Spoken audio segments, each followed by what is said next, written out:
High বন্ধুরা, আমি মমতা মান্না আবার চলে আসলাম তোমাদের সামনে নতুন একটা রেসিপি নিয়ে। তো বন্ধুরা, আজকে আমি যে রেসিপিটা বানাবো সেটা হলো মুগ মোচা। তাহলে তোমরা আমার সঙ্গে থাকো আর দেখতে থাকো আমি কীভাবে বানাই। এখানে বাদাম নিয়েছি, চিনে বাদাম, আর এটা হলো মিষ্টি কুমড়া দানা। এই দুটো একসাথে আমি বেটে নেব।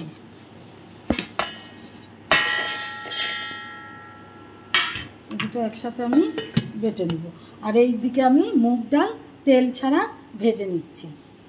বন্ধুরা, তেজপাতা আর শুকনো লঙ্কা দিয়ে দিয়েছি সরষের তেলে। রান্নাটা আমি সরষের তেলেই করব। আর এই যে মোচাটা সিদ্ধ করে নিয়েছি, তো এখন মোচাটা আমি এর মধ্যে জলটা চিপে ভালো করে চিপে আমি দিয়েছি। এখন আমি দিয়ে দেবো লবণ। আগে কিন্তু মোচাটাকে আমি লবণ দিয়ে সিদ্ধ করে নিয়েছি, এর জন্য আমি অল্প লবণ দিলাম। দিয়ে দেবো হলুদ, হলুদের গুঁড়ো, সামান্য পরিমাণে দিয়ে দেবো লঙ্কার গুঁড়ো,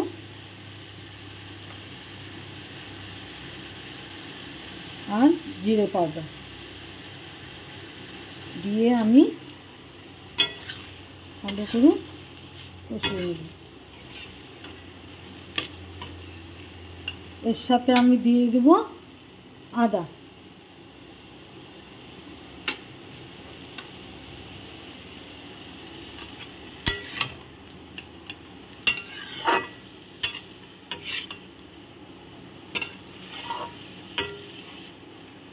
এর সাথে দেবো আমি এই গুঁড়ো করে রেখেছি বাদাম আর হলো মিষ্টি কুমড়ার দানা, সেটা আমি ঢেলে দিচ্ছি।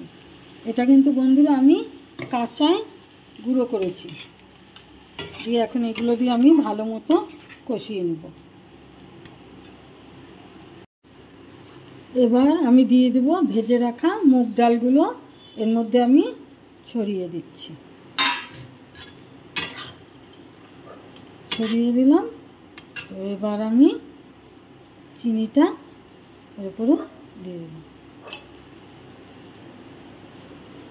তারপরে দিয়ে দেব টমেটো সস। অনেকে কাঁচা টমেটো বেটেও এর মধ্যে দিতে পারেন, তো আমি সেটা করলাম না, আমি সসটাই দিয়ে দিলাম। দুই রকমভাবেই করা যায়। এবার যেটা দেবো সেটা হলো ঘি। ঘি অল্পই আছে, মানে যা আছে আমার এই রান্নাটা হয়ে যাবে। দিয়ে দিলাম। এবার দিয়ে দেবো আমি গরম মশলা।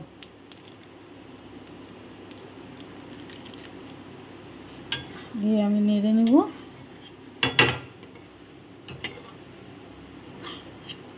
রেডি হয়ে গেছে মুগ মোচা। এখন আমি নামিয়ে নেব। বন্ধুরা, রেডি হয়ে গেছে মুগ মোচা। আর এই মোচাটায় যখন রান্না করেছিলাম তখন কিন্তু আমি কিশমিশ দিয়েছিলাম, তো ওটা আপনাদের দেখাতে ভুলে গেছি, তো আমি মুখেই বলে দিলাম।